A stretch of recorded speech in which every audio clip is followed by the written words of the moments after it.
Emotions हम लोगों में भी है, लेकिन राम मंदिर के लिए अगर किसी व्यक्ति ने कोई काम किया है तो मैं बाबा सत्यनारायण मौर्य जी को अग्रणी मानता हूं, क्योंकि शुरू से लेके जब से वो ढांचा तोड़ा गया और भूमि पूजन तक से लेके, अगर किसी व्यक्ति को मैं कहूंगा कि रियली उसने हार्ट से लेके अपना काम किया। बाकी अपना कुछ लोग पॉलिटिक्स में फायदा लेने के लिए काम करते हैं, कुछ दूसरे लोग किसी दूसरे विषय में काम करते हैं, लेकिन बाबा जी का जो जीवन है वो पूरा समर्पित है देश प्रेम और संस्कृति को बचाने के लिए। तो बाबा जी आपका स्वागत है। बाबा जी ने तो वैसे देश विदेश में बहुत कविताएं दी हैं।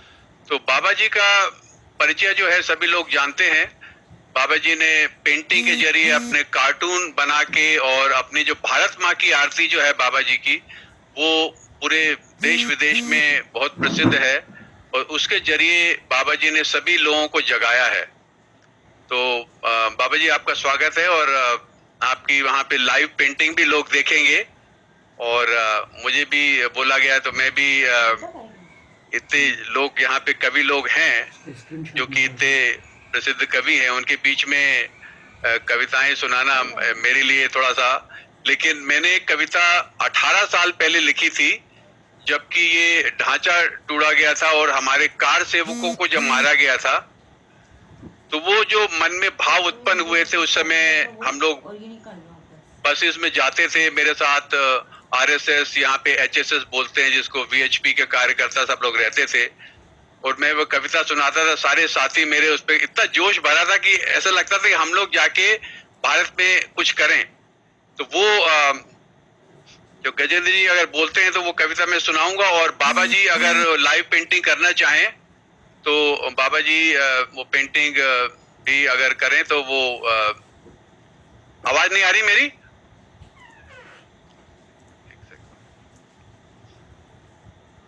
आवाज आ रही है? आ तो रही है मेरी आवाज? ओके, ठीक है।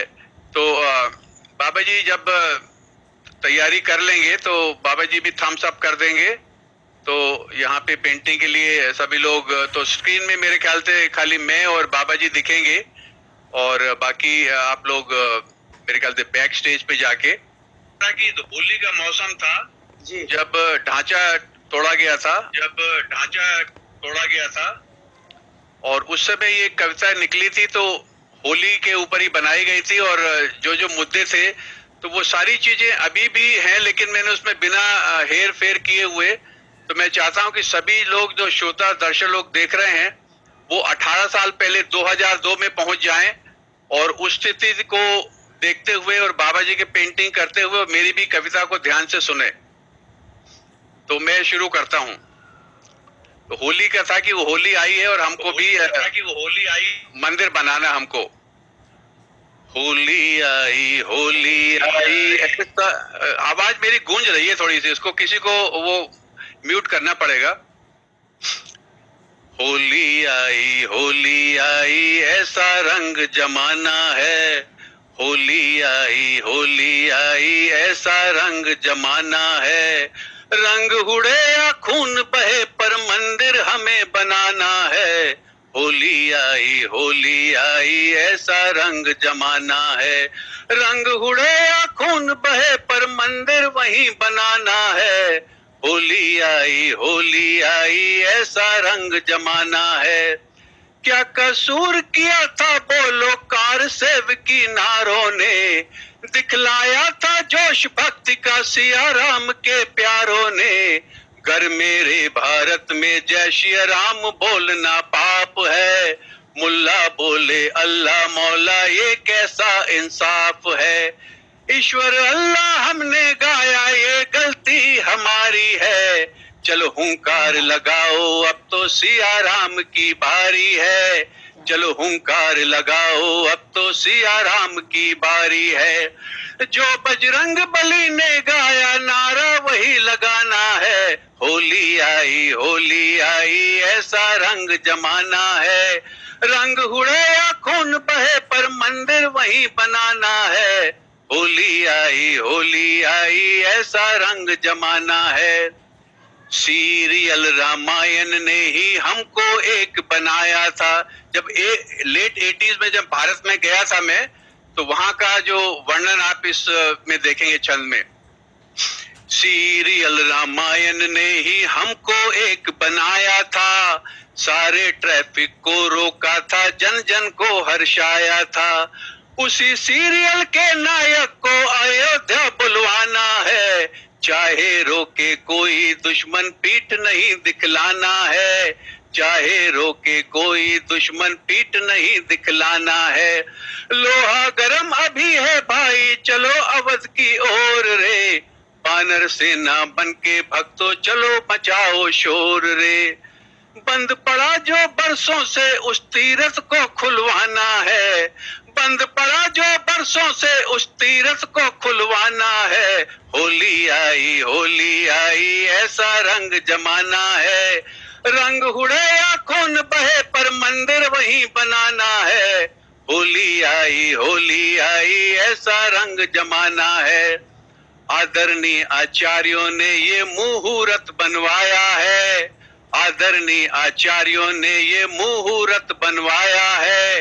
रास्ता अपने इष्ट देव का हमको अब दिखलाया है, रास्ता अपने इष्ट देव का हमको अब दिखलाया है। छोड़ो आलसपन को अब तो ढिंडोरा पिटवाया है, समय ज्ञानी भक्तों अब जागो निर्माणों का आया है, समय ज्ञानी भक्तों अब जागो निर्माणों का आया है। गुरु गोविंद के चेलों ने ये कसम राम की खाई है, घड़ी अनोखी भैया अब तो खुशहाली की आई है, घड़ी अनोखी भैया अब तो खुशहाली की आई है। बहुत प्रतीक्षा की हमने पर अब तो जश्न मनाना है। होली आई ऐसा रंग जमाना है, रंग उड़े या खून बहे पर मंदिर हमें बनाना है। होली आई ऐसा रंग जमाना है। और अंत में, ना हमने कोई मस्जिद तोड़ी ना ही अत्याचार किया, बाबरों ने आकर सारे मंदिरों का नाश किया। ना हमने कोई मस्जिद तोड़ी ना ही अत्याचार किया, बाबरों ने आकर सारे मंदिरों का नाश किया। ये तो निश्चित है कि अब हम अवधपुरी सजाएंगे, मंदिर का निर्माण करेंगे, राम राज्य ले आएंगे, मंदिर का निर्माण करेंगे, राम राज्य ले आएंगे। अगर किसी को मेरे राम लला से प्यार नहीं होगा, अगर किसी को मेरे राम लला से प्यार नहीं होगा, उसका भारत में रहना हमको स्वीकार नहीं होगा, उसका भारत में रहना हमको स्वीकार नहीं होगा। सभी राम भक्तों ने अब तो हिंदू राष्ट्र बनाना है, सभी राम भक्तों ने अब तो हिंदू राष्ट्र बनाना है। होली आई ऐसा रंग जमाना है, रंग उड़े या खून बहे पर मंदिर हमें बनाना है। होली आई ऐसा रंग जमाना है, होली आई ऐसा रंग जमाना है।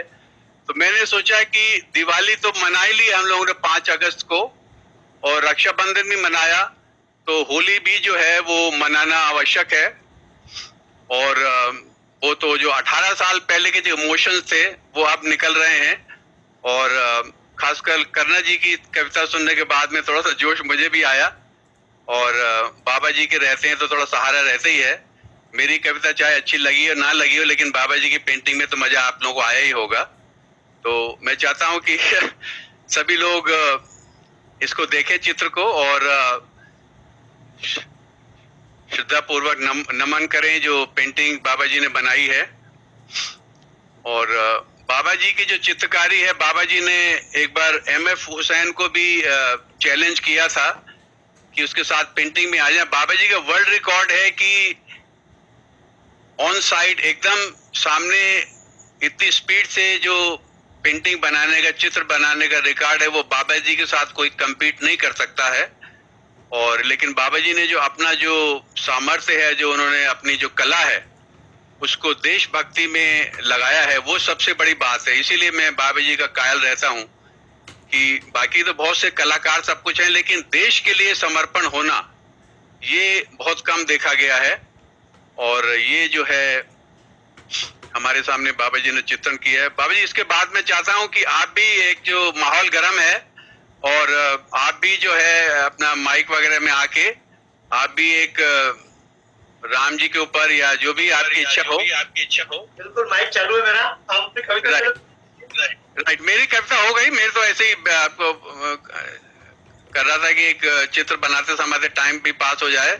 और अब आप आए तो आप जो है अपना माइक को कर लें। माइक चालू है मेरा, आवाज आ रही है? अब आ रही है। हाँ, केवल एक ही बात कहूंगा, अभी सारी कविताएं सुनी भाई गजेंद्र जी की, हमारे बाकी सभी मित्रों की, साथ में कर्नल जी की भी। एक ही बात कहूंगा, यदि राम नहीं तो राष्ट्र नहीं,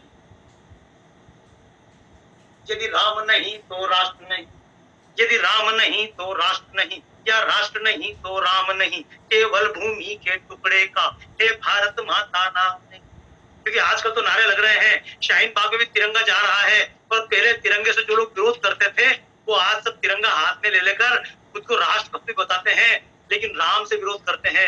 मैं बोलता हूँ, राम को छोड़कर कौन सा राष्ट्र, कृष्ण को छोड़कर कौन सा राष्ट्र। अगर देश में गंगा माता के प्रति श्रद्धा न रहे, इस देश में गाय माता की हत्या होती रहे और राम का मंदिर न बन पाए, तो हम किस राष्ट्र की बात कहेंगे? कि यदि राम नहीं तो राष्ट्र नहीं, या राष्ट्र नहीं तो राम नहीं, केवल भूमि के टुकड़े का हे भारत माता नाम नहीं।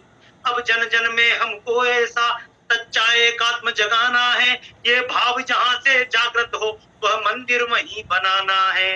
राम सिया राम जय जय राम, राम सिया राम जय जय राम। और राम को तो राष्ट्र से अलग करके देखा ही नहीं जा सकता, क्योंकि उत्तर से दक्षिण तक जिसका नाम जुड़ा सब नामों में, उत्तर से दक्षिण तक जिसका नाम जुड़ा सब नामों में, अभिवादन में रूप उसी का सुबह में और शामों में। गीत राम के गाए जाते हैं बालक के जन्मों पर, गीत राम के गाए जाते हैं बालक के जन्मों पर, उसी राम की पूजा होती है हरि का चरणों पर, उसी राम के रंग रंगी अपनी ये प्यारी धरती है।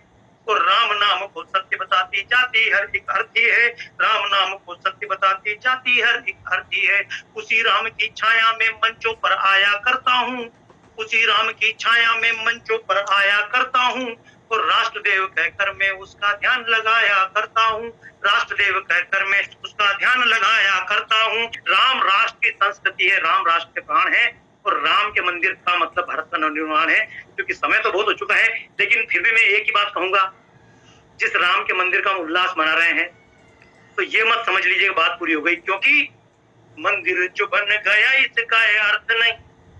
भाई गजेंद्र जी, मेरे जितने मित्र हैं सभी ने बहुत अच्छी तरह से अपनी भाषा में अलंकार के साथ में छंदों के साथ बात कही, लेकिन मैं बात जो देवेंद्र जी कुछ दिन पहले भी कह रहे थे कि शक्ति को अब भी भूल गए तो कोई काम नहीं चलेगा, और कुछ बातें अगर खुलकर नहीं बोली तो भी काम नहीं चलेगा। कि मंदिर जो बन गया इसका अर्थ नहीं, राम राज्य आ गया है, मीठे कष्ट सारे हैं, और जब तक 30% आबादी न हो जाती है, क्योंकि एक बार मोदी आ गया, लेकिन अभी बार मोदी भी कहां से आएगा, मत की पेटी में से आएगा। और दुनिया भर के डेमोग्राफी का रिसर्च कर लीजिए, मैं अपनी मर्जी से नहीं बोल रहा हूँ। भारत भी पहले था, कंबोडिया में भी हमसे क्यों हट गए, क्योंकि आबादी 30% ज्यादा बढ़ गई, और आज भी भारत में 30% जहां आबादी ज्यादा है वहां पर प्रजातंत्र नहीं। तो मैं एक ही बात कहूंगा कि मंदिर जो बन गया इसका अर्थ नहीं, राम राज्य आ गया है, मीठे कष्ट सारे हैं, और जब तक 30% आबादी न हो जाती है तब तक जय श्री राम जी के नारे हैं। और भारत ही नहीं सारी दुनिया को देखिएगा, आबादी की दम पे चमके, आजादी की दम पे चमके चांद तारे हैं। और भेड़ जैसी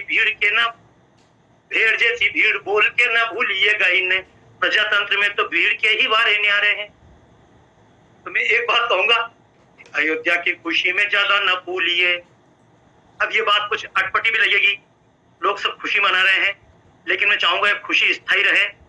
कि अयोध्या की खुशी में ज्यादा न भूलिए, वर्चुअल झूले में ज्यादा न झूलिए, कश्मीर केरल बंगाल देखिए, प्रजातंत्र का क्या हुआ हाल देखिए, सामने खड़ा है वो सवाल देखिए, दिल्ली बेंगलोर के बवाल देखिए, प्रजातंत्र का क्या हुआ हाल देखिए।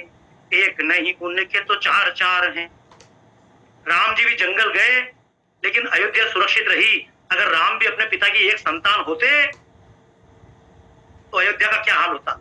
या तो राम का वचन टूटता या अयोध्या छूटती या कहीं ना कहीं क्या स्थिति होती। आप देखिए कृष्ण भी अगर एक ही बालक होते तो क्या होती। मैं तो एक ही बात कहूंगा, हर दृष्टि से शक्ति अगर शक्ति के ढंग से चाहिए, दिमाग के ढंग से चाहिए तो आबादी के ढंग से भी शक्ति चाहिए, क्योंकि ये तो भेड़ तंत्र है जिसको हम प्रजातंत्र कहते हैं। भेड़ तंत्र है क्योंकि एक नहीं उनके तो चार चार है, एक नहीं उनके तो चार चार है, जेहद के अरमानों पे सवार हैं, सिर्फ शक्ल बदली है अक्ल है वही।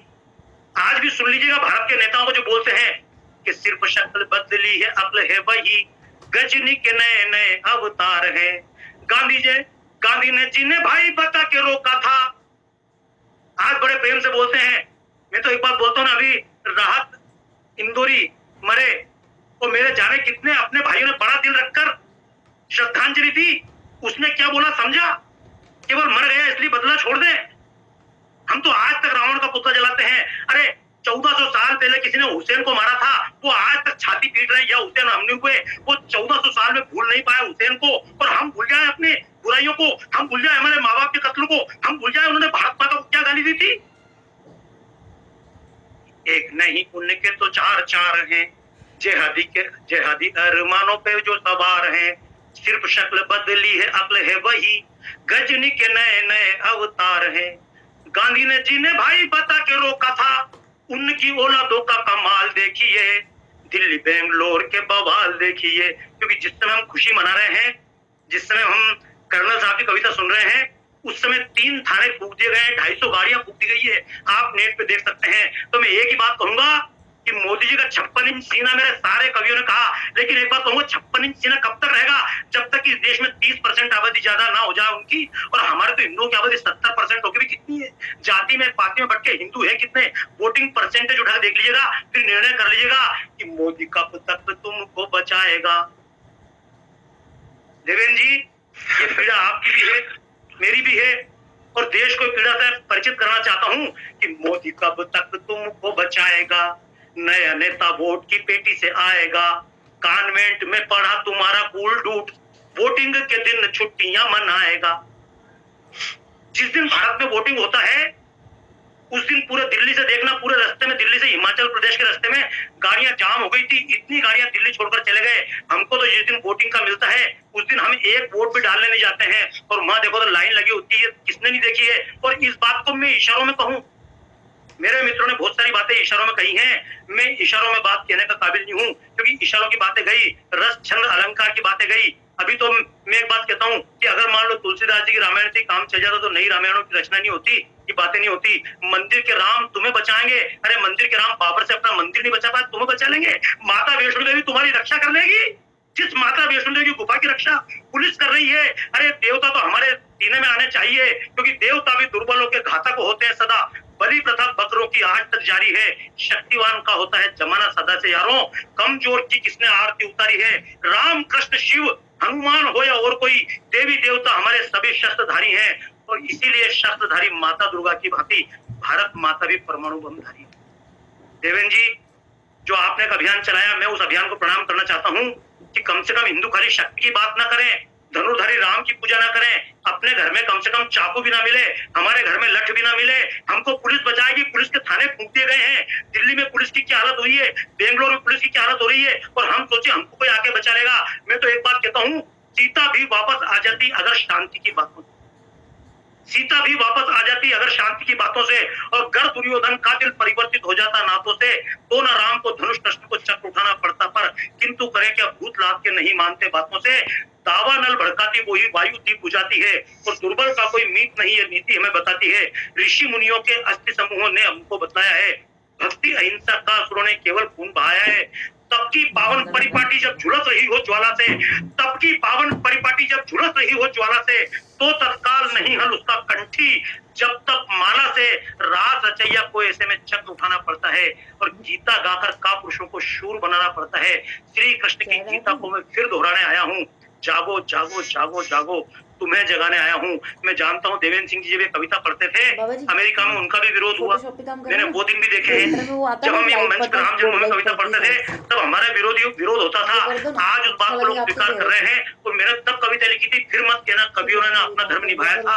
हम बोलेंगे गीत की हमने बार बार दोहराएगा, इसलिए कहूंगा हर तरह की शक्ति अपना ले, मंच पर बहुत ज्यादा भले बनने के चक्कर में ना रहे। अगर एक मुशायरे का मियां आकर बैठ जाता है तो सारे के सारे कभी भीड़ भरकर चरण चुम्बन करने लगते हैं। मैंने तो इसलिए कहा राहत मरा होगा, उसने देश के लिए कौन सी वंदना की है, यही तो कहा ना उसके बाप का खून हमारी मिट्टी में शामिल है। अरे जिस मिट्टी में खून शामिल था उस मिट्टी का 30% तुम ले चुके हो और केवल 2% लोग वहां गए हो, बाकी लोग फिर जमीन को, अरे तुम्हारा हिस्सा तुमको दे चुके हैं। ये कोई तुम्हारे बाप का हिंदुस्तान ही है। लेकिन ये बात मैं कहना चाहता हूँ हमारे कूल डूड्स को कि मोदी कब तक तुमको बचाएगा, नया नेता वोट की पेटी से आएगा। कॉन्वेंट में पड़ा तुम्हारा कूल डूड वोटिंग के दिन छुट्टियां मनाएगा। गांधी की औलादो सूझे गाल भूल के, गांधी की औलादो सूझे गाल भूल के, झापट खाने को नए गाल देखिए, झापट खाने को नए गाल देखिए, दिल्ली बेंगलोर का बवाल देखिए, पुलिस जो खुद को बचा ना पाती है। कितने ही उदाहरण बता दूंगा मैं आपको। इस देश के प्रजातंत्र, भारत में तो दंगे इसलिए होते हैं ना कि बाबा जैसे सांप्रदायिक लोग हैं, देवेंद्र सिंह जी जैसे लोग गाली देने वाले हैं, या कट्टर लोग मोदी जैसे हैं। लेकिन लंदन में कौन से मोदी हुए थे, अमेरिका में कौन सा बाबा था, या कौन सी विश्व हिंदू परिषद है पेरिस में, ये सब पूरी दुनिया क्यों चल रही है। संवेदनशील इलाका कभी हिंदू बहुल क्षेत्र ना होता और हिंदू कभी फसले हथियारों की ना बोता।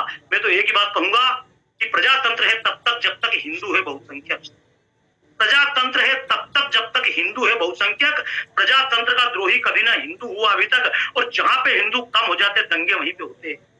ये हमको ही सवार है, मुसलमान को भी, तुम भी हमारे भाई हो। अरे जिसको नहीं लगती भारत माई वो किस बात का मेरा भाई, जिनको वंदे मातरम गाने से चिढ़ है वो किस बात के मेरे भाई। इस बात को जब तक हम स्पष्ट ना बोल पाएंगे, गोलमोल भाषा में बात करेंगे। कभी सम्मेलन से तो देवेंद्र जी आपके कारण जुड़ा था, बीच में छोड़ भी दिया था, क्योंकि वास्तव में इतनी कठोर बातें सुनेगा कौन कि पुलिस जो खुद को बचा ना पाती है, जान पे जवानों के भी बन आती है।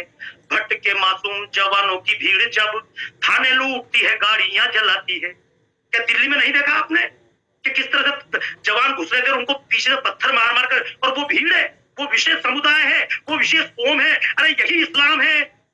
मैं भी मानता हूं जो आज गाड़ियां जलाने वाले हैं, जो पुलिस पे हमला करने वाले हैं, वो कभी राम के ही वंशज थे, इसलिए मैं उनमें डिफेक्ट नहीं मानता। भारत में पैदा होने या दुनिया में पैदा होने किसी बच्चे को गलत नहीं मानता हूं। मैं फिर कहता हूं दुनिया में मुसलमान खराब नहीं है। कुछ लोग बोलते हैं कुछ मुसलमान खराब है, मैं बोलता हूं मुसलमान खराब नहीं है, खराब है तो इस्लाम खराब है। जब तक इस बात को नहीं बोल पाएंगे तब तक मैं इसलिए कहूंगा कि कवियों को क्या चिंता, साफ साफ कहने में क्यों कलम बना अप्लाई है। और भारत को जो ना माने काय का हमारा भाई है, हम अमृत के बेटे हैं, कोई अपना क्या कर लेगा। इसी भूल में पढ़कर हमने कितनी भूमि गंवाई है कि पुलिस जो खुद को बचा ना पाती है, जान पे जवानों के भी बन आती है। और भटके मासूम जवानों की भीड़ जब थाने लूटती है, गाड़ियां जलाती है। गोधरा से लेके दिल्ली बेंगलोर तक डरे हुए लोगों का धमाल देखिए। ये डरे हुए लोग हैं आमिर खान के, ये डरे हुए लोग हैं नसरुद्दीन शाह के। मैं फिर कह रहा हूं ये जितने कवि बैठे इनमें से एक ने भी अगर मान लो राहत के खिलाफ नहीं बोला तो मैं मानता हूँ सच्चा देशभक्त नहीं है। कल को जब जावेद अख्तर मरेगा तब भी बोलना कि कलाकार मरा, कलाकार नहीं मरा, जिहादी मरा। जब आमिर खान मरे तब भी बोलना हिम्मत है कि जिहादी मरा।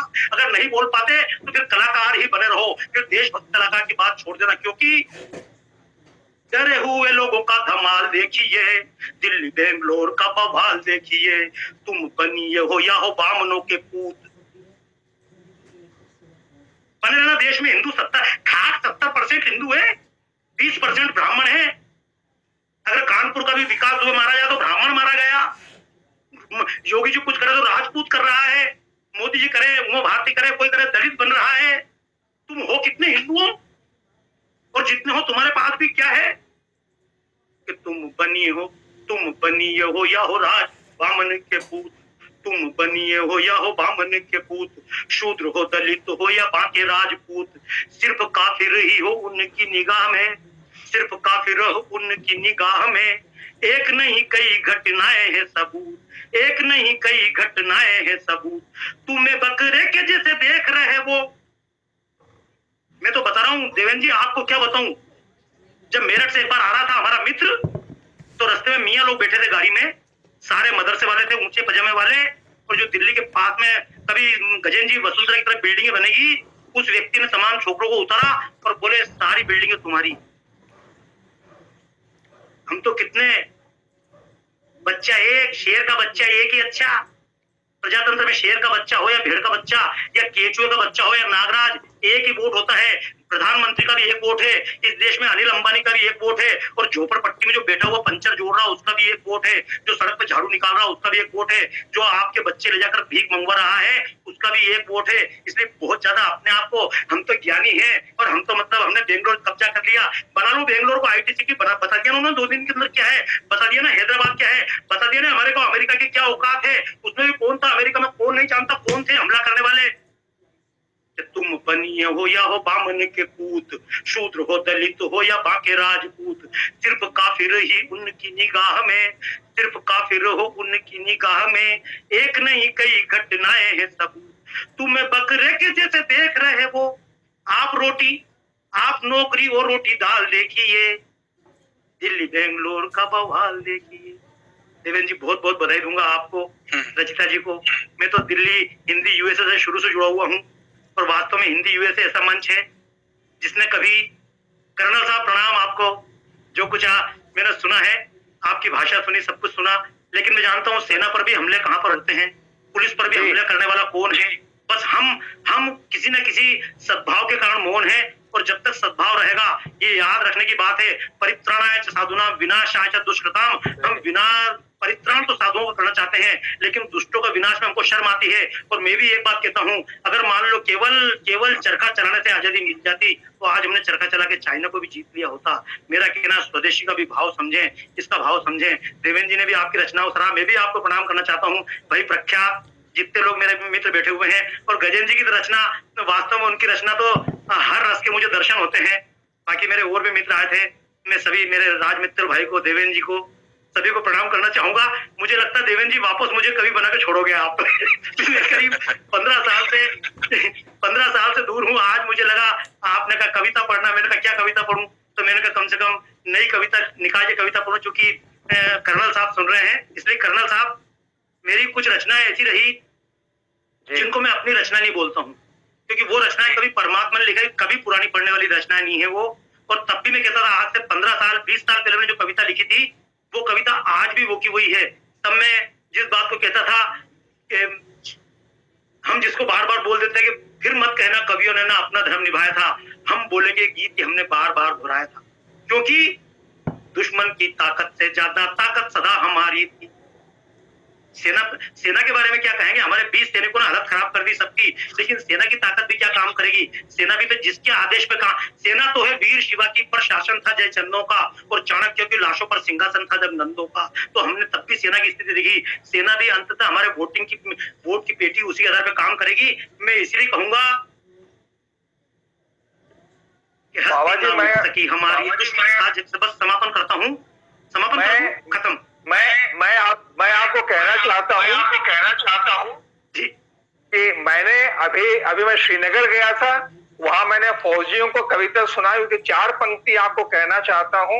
मैंने उन्हें कहा कि शत्रु के षड्यंत्र का प्रतिकार होना चाहिए, शत्रु के षड्यंत्र का प्रतिकार होना चाहिए, निर्णयों के गर्भ में अंगार होना चाहिए, और सरहदों के इस तरफ ही रक्त केवल ना बहे, मृत्यु का तांडव तो अब उस पार होना चाहिए।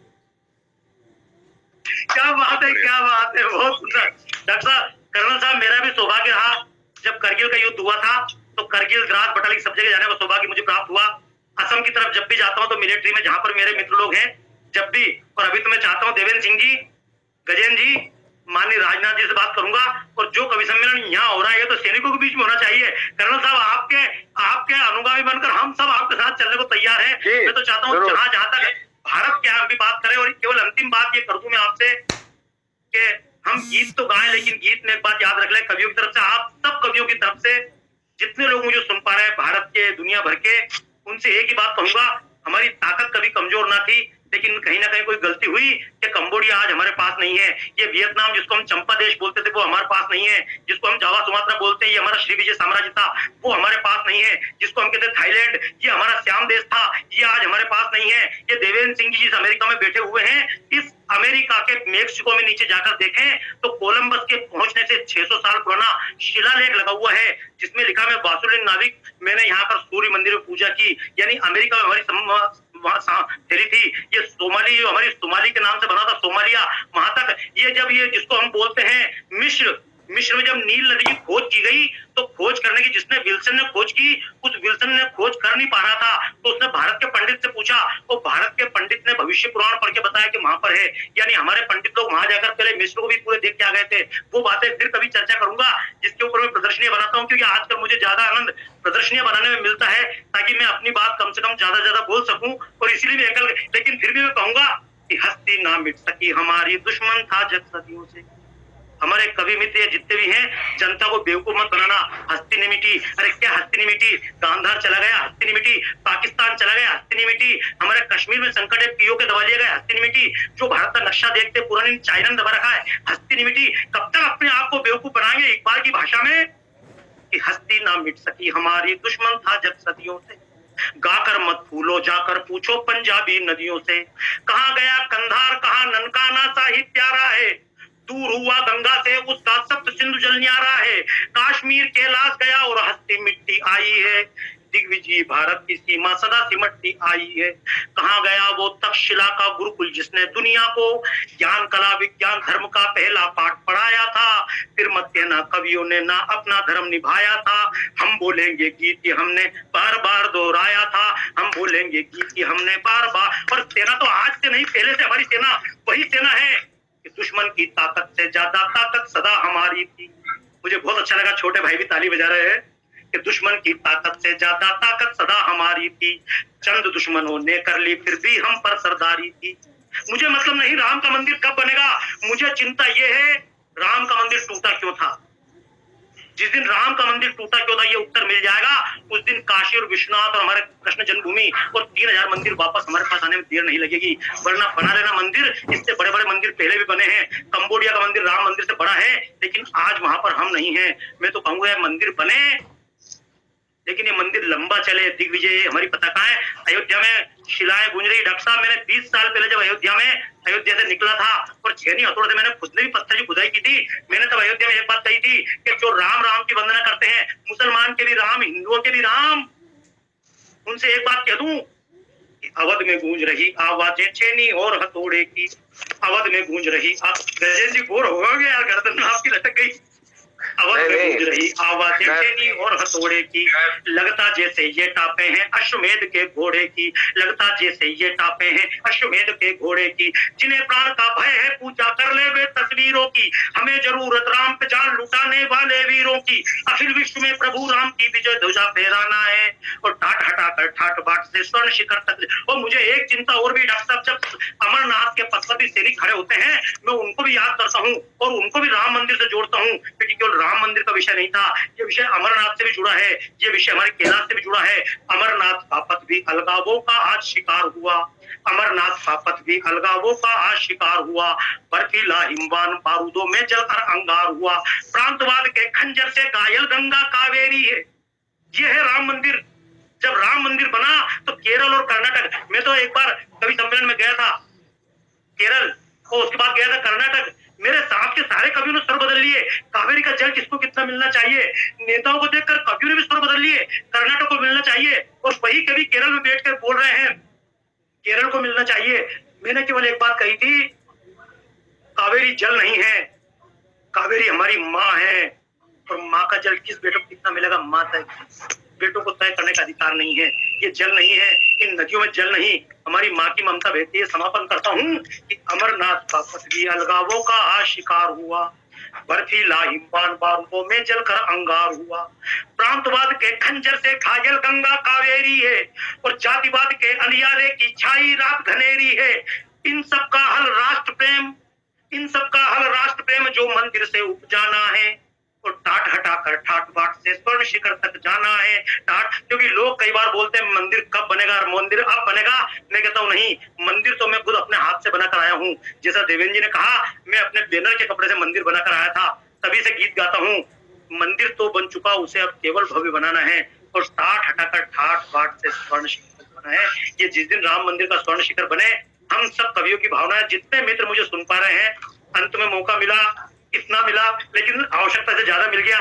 मैं आप सभी कवियों से माफी चाहूंगा, लेकिन कहूंगा जिस दिन इस मंदिर के स्वर्ण पताका, स्वर्ण कलश के ऊपर पताका लहराए, उस दिन देश में गो हत्या भी रुक जाए, उस दिन देश में बलात्कार रुक जाए, उस दिन देश में लव जिहाद के नाम पर एक भी गड़बड़ ना हो पाए, उस दिन हमारा एक भी पुलिस थाना ना चले, उस दिन एक भी पुलिस वाले के ऊपर आक्रमण ना हो, उस दिन कहीं एक सैनिक हमारा कहीं भी न मरे। मैं जानता हूँ राम मंदिर से यात्रा शुरू हुई है, अब न रुकेगी। सेक्युलर भाषण का कोहरा या बोली की बौछारें हो, इस अवधपुरी की राहों में यदि धड़क रहे अंगारे हो, प्रभु चरणों को मन में रखकर हम आगे बढ़ते जाएंगे। प्राणों की देंगे आहुति पर मंदिर वही बनाएंगे। हमारे तमाम मंदिर बने, बहुत देश बहुत का धन्यवाद। बढ़े, और वह देश जो गंगा के बिना पूरा नहीं होगा। तो बस इतना कहना चाहते हैं कि तुम्हारी याद में जब अब्र होगा लाल पूछेंगे, गुजारे किस तरह दिन महीने साल पूछेंगे।